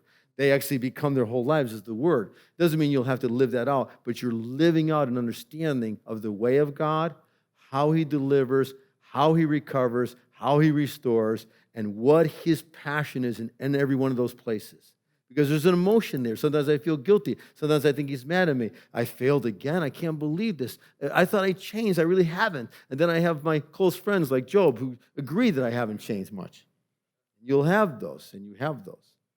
But the Lord really wants to put a scepter in your hand, that you be a ruling young man, a man with strength, and a man that handles the word carefully, but that you don't. And this is going to be big for you, that you don't abuse the power. See, that's the thing. That's why I love my apostolic friends. There's dimensions that we all have in some ways, but there's a whole new apostolic thing. We love to exercise authority. But when Paul has the opportunity to do it, he says, no, I didn't come with the authority of the apostles. I didn't come that way. Jesus could have at any moment said, I'm sick of this. But he never did, because his passion and love for us was larger than his own pain. This is huge. I'm not saying that you're an apostle. Don't read that into this. But the Lord wants to set his mantle upon you. It'll begin with this pastoral teaching mantle to grow it within you, that you become a disciplined man, a man that has both old and new in his treasure, that kind of a scribe, a man who just doesn't talk and walk some other way. That's gone. That'll never happen again. We will not see that person again. And so you're in this process of that. And so you're going to find sometimes that the demand is greater upon you than someone else. The responsibility is greater. It seemed like my whole life I've lived under the spotlight, and just 2 feet over was my friend or my other guy that could get away with whatever he wanted. Like, what's the story with this? And I used to complain, and finally the Lord said, basically, when are you going to learn it isn't about them, it's about me and you? And so it helped me. And so you're going to be a guy who's disciplined in the Scriptures. Don't look for the day you stop working. Don't wait till then. That has nothing to do with nothing. Don't wait till, when I'm full-time or don't go there. Don't do that. Don't even think like that. Don't even wait for that. Don't even consider it. Don't even evaluate it. Don't even bring it into the equation. Now is the day to find him. Now is the day to seek the Lord. Sure, it's times, but there's a redeeming time for you. And it's amazing how the Lord will meet us. And so I never liked the mornings. And so what he stopped doing was meeting with me. He used to be really gracious. I go to Burger King, open my Bible, cry and have coffee, and go home. I didn't pray. He was just good. He opened up the Scriptures. But then all of a sudden the Scriptures were like blank. And so it was time to meet him in another place, I learned. And so he'll do this with you. He'll move you and set you. Mornings and evenings will change. All these dimensions. I don't want to keep saying these things because there's so many of these, just so that you're prepared, because he wants to draw you to a place, as he has with us, with me, that I find him according to him and not according to me. And that he can find me anytime he wants to find me. He's not going to take you from supper, to kick the family out. It's none of that thing. It's always generally my inconvenience. And so he wants to, though, my brother. And the beautiful thing is, though, he's already set places you'll find gold and silver and precious stones. And when you mine these areas, when you make these changes, that'll be the reward. You'll look back and you'll say, wow, that was a tough decision, but I'm glad I did it.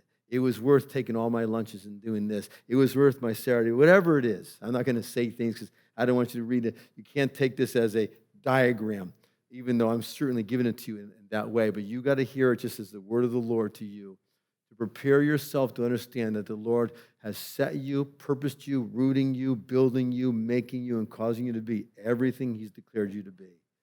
All you have to do is just be willing to submit to his hand. God will work everything out.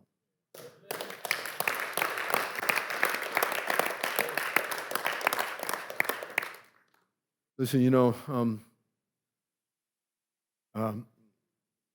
I love this whole view of Jeremiah's word by the Lord to go down to the potter's house. He doesn't deal with one thing that I want to say. There's a field behind him called the potter's field. What's back there is all the clay pots that broke.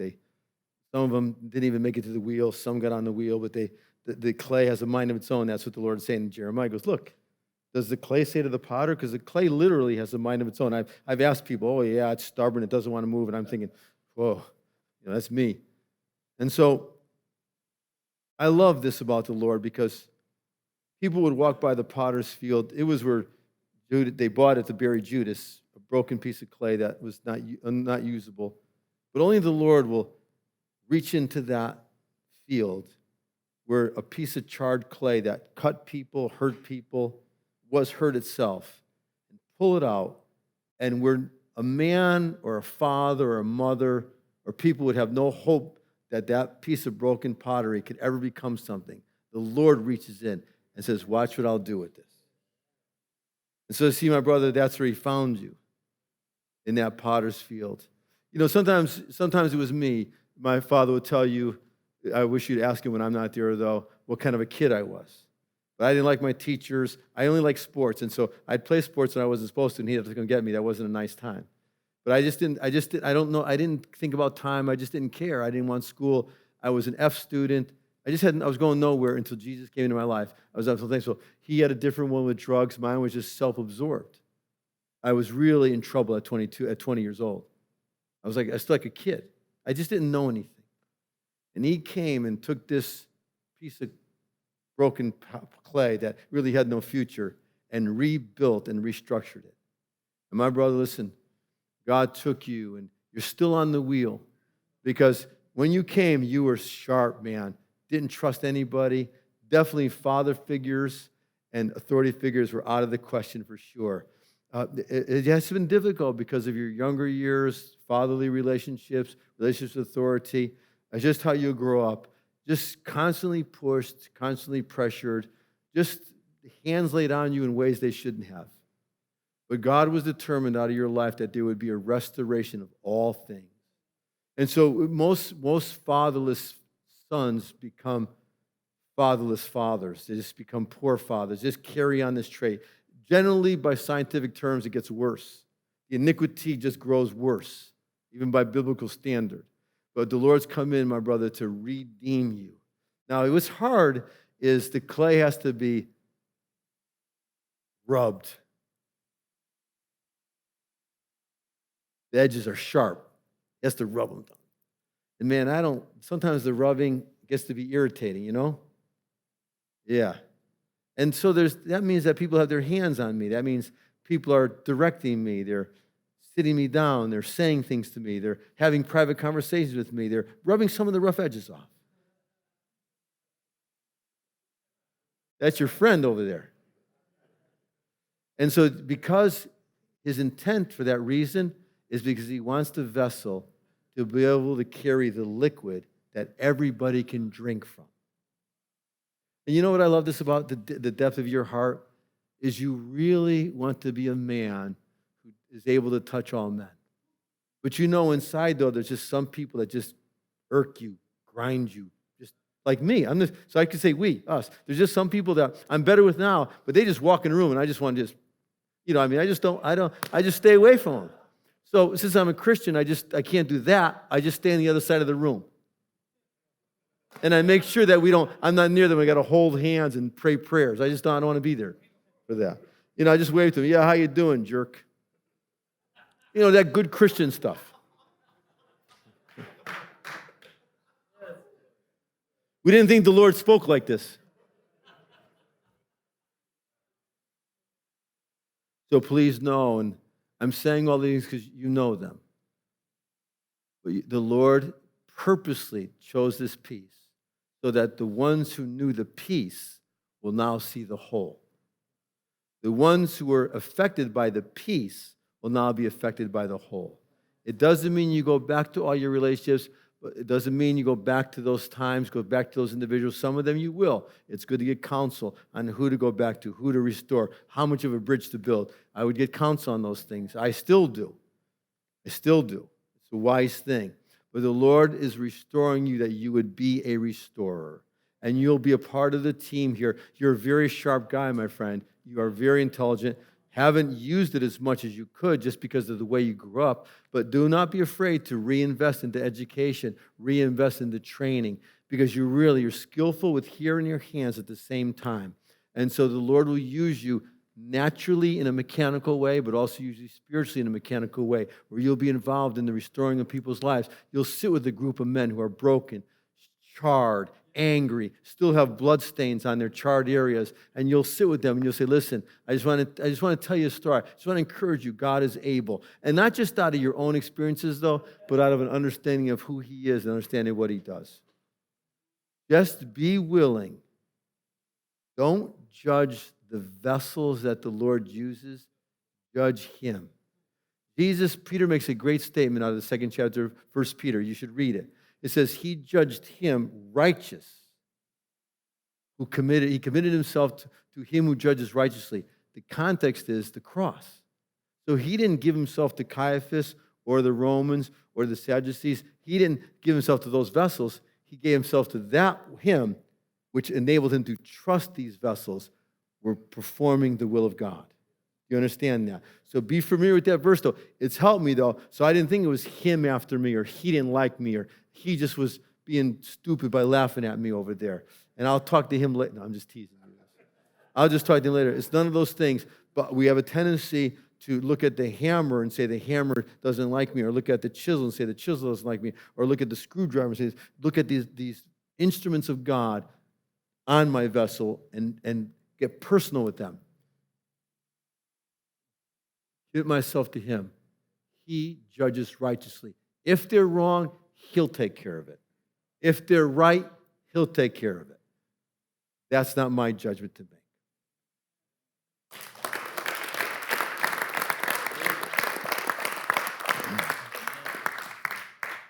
You got to give you at least a half hour. All right, is that fair? So I'll just get a few more minutes, and that's, yeah. All right, is that? I'm telling you're in charge. I'm asking. That should be a question. So it's really interesting with you because. Oh, okay, good, great. You're turning great. It's really interesting with him because behind him, yeah, his mom's mom, mother's grandmother, and great grandmother were real praying women. It's funny because he has all this prayer behind him, but there was this gap between the prayers and the way he lives. I mean, their prayer was especially for the men, and it's interesting because even your mom's mother prayed for your father. I mean, they pray for that entire side of the family. But it just seemed like there was this constant breakdown. Gang, fighting, drugs, war, such brokenness. So those women, I can hear their prayer, was this cry for God to intervene. The amazing thing is,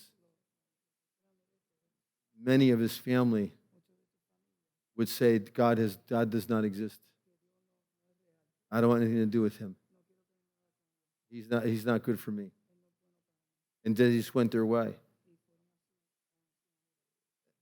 And many have died way earlier than they should have.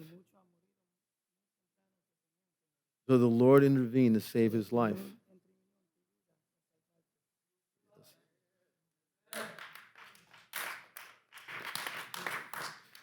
And so the Lord's come to answer the prayers.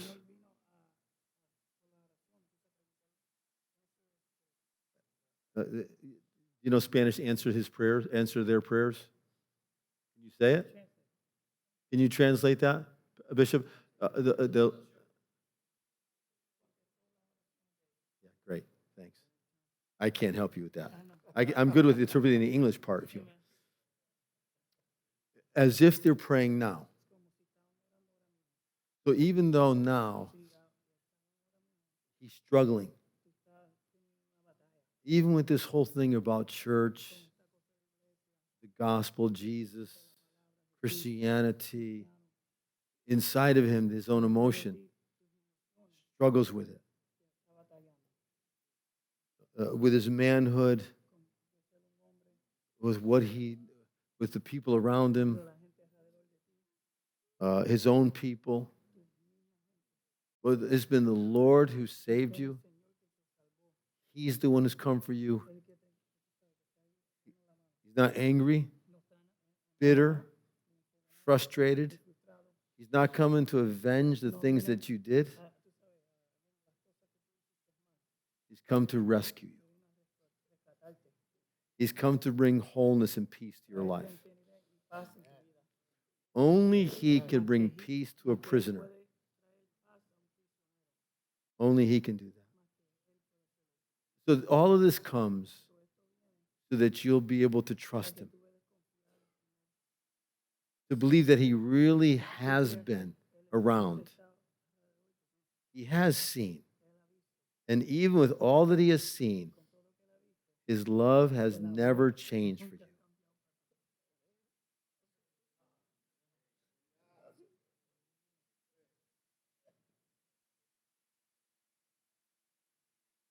So it's the beginning.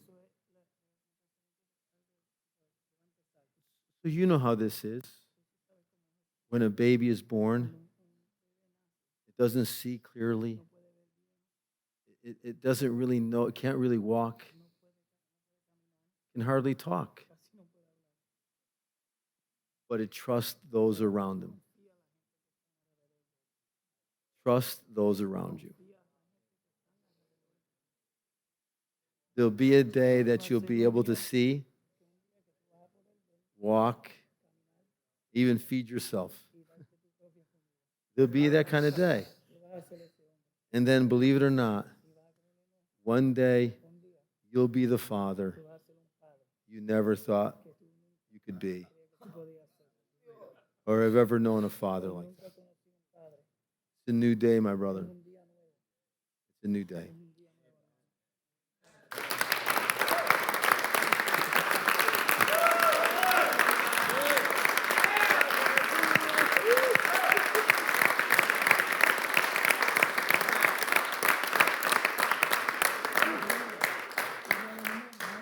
So I'll just do one. We'll do one more. My brother back here at the hat, got the biceps. If I knew you were going to be running, I would have worn a long sleeve shirt.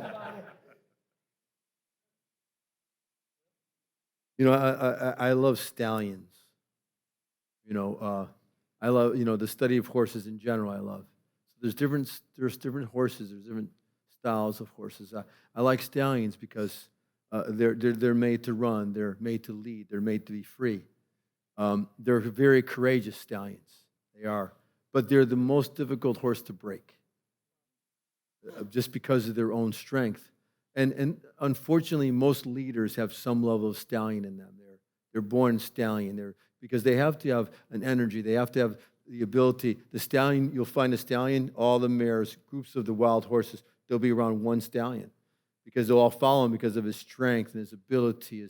It's just everything about him is built that way. That's the natural one. And so when the Lord comes and he has a stallion, he knows that he's born to lead. He knows that he's born to take his place. He's born to be out front. He's born to be in some ways an individual, even though sometimes stallions are isolated. But because they want to be individual, they're not patterning themselves after anybody. They got their own pattern built in here. I mean, Jesus certainly has stallion in him. It's interesting, none of those are there, but he certainly leads, but he leads without all that. And so the Lord has a stallion, and all these traits are there within you. You're born to lead, man. You're born to have people follow you. You're born to be ahead. You've always, if your mother complained about anything, you had your own will and your own mind, man. If she was here to say, oh, you did what you wanted to do, and if she said do this, you did that. It's just the way you were. You just had this individual spot. Super athletic. There's not a thing that you can't put your hand to that doesn't happen. I mean, you just do. You just got this great ability. You can talk too, dude. You just got it all. Oh, you've melted a lot of women's ears, There's a lot of guys who have done that. That's the way you are. And so you're caught in this place because the Lord always, with every stallion, all of us, he eventually has to put a bit in our mouth and the reins. And the reins are in the hands of the king, is how the proverb will say it. And so I want him in my life, though, to the point, because understand horses, understand this, that the Lord, that he's able to pull this way, pull that way, pull up, pull down. And my head's moved by the head. And so that's the understanding. He has the reins in my heart. I'm moved by him. And so even now, he doesn't have to pull back on me because he doesn't have to do that anymore. But he just have to jerk back because I'd move forward. And then he pulled to the right, but I didn't like the right. So I would fight him and resist him. And so all those are happening with you. But he's just starting to bit your mouth a little bit. He's putting it's always uncomfortable because he wants to grab the reins of your heart. You're between this place. You believe this is right, and you believe this is the kingdom of God, and you believe this is the right thing, but struggling with the levels of it. The levels of submission, the levels of trust, the levels of discipleship, the levels of transformation, of change. And I love this about you. You don't want to lose your own identity. Isn't this a beautiful thing? Can you imagine the Lord uses my personality? That really agitates some people. Some guys who do what I do, they don't like this because they just don't. They get mad at me. They say, Jay, you don't deal with anybody's sin. And I said, why do you say that? Because I never heard you do it. You don't see it like I see it. I said, how do you know I don't see it?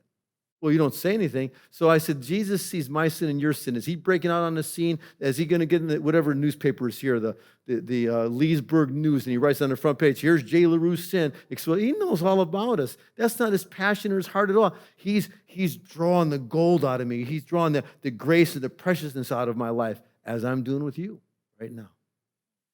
And so, dude, the Lord knows that he's a young man that he can hook a train to and he'll pull it. He has a young man that he knows that he can hook a people to and he'll walk with, he'll pull that people. He has a young man that won't be afraid to bear the burden of the Lord. A young man who's not afraid to choose the will of God over his own. But you're in this place of choice now. Not Jesus or not. Oh, you've made that decision. But this next place. You know, I love when he comes by Peter twice. First time he comes by Peter, he doesn't say anything to him. That's when he gets in the boat.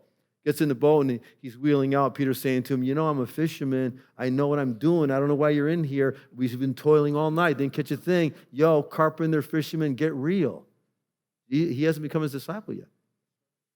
But when he sees this miracle, he says, don't even look at me. I'm a sinful man. The next time he becomes his disciple. See, there's a difference between a man who believes and a man who's a disciple. And the Lord's wooing you to become a disciple of his. That's a man who's brought into the house, who is a taught one, a teachable one. And so I still remember the first time that I sat under my first pastor. He taught on commitment, first time on commitment. Well, I was never committed to anything. Isn't that true, Dad? Not to time, not to people, not to anything. I was just not committed. When I heard that the first time, I thought, you know what? I need to go to work on Jay. I'm going to be committed. What time does church start? When's work day? When's this? When's that? And when I got there, they said to me, here, go sweep that. And I said, I don't sweep. I'm in charge. I'm here to tell people what to do. And I didn't realize, no, you need to sweep. And so the Lord is drawing you, my friend. The future is bright. Do not waste a day, not an hour, not a minute, not a moment. This is a day to get in the race solidly and just set the standard in your life and for the people who know you, because you are unbelievably influential now. It's ridiculous. I mean, the people that you influence is ridiculous. Doesn't mean you got to share with everybody, but there's another level God's bringing you to. Listen, your friends here, this is not saying that you're not in. Don't hear that. This is a draw to a whole nother dimension. And you know, this is a beautiful thing because you're more committed now than you ever were. Even this level of your commitment is way more than you ever have been to this kind of thing. And already the Lord is wooing you because he knows what he's invested in here. And he's invested into this young man, that this young man is to be a game changer, a standard bearer, and a young man who handles the word of God, the evangelistic spirit that you have on top of what he wants to do. Dude, I'm telling you, he's building a young Jonathan here, a young David, both in one person. That is to be a young man who rules, a young man who leads. But listen, remember the Lord Jesus, the greatest ruler of all and the greatest man of all was submissive, humble, and lowly.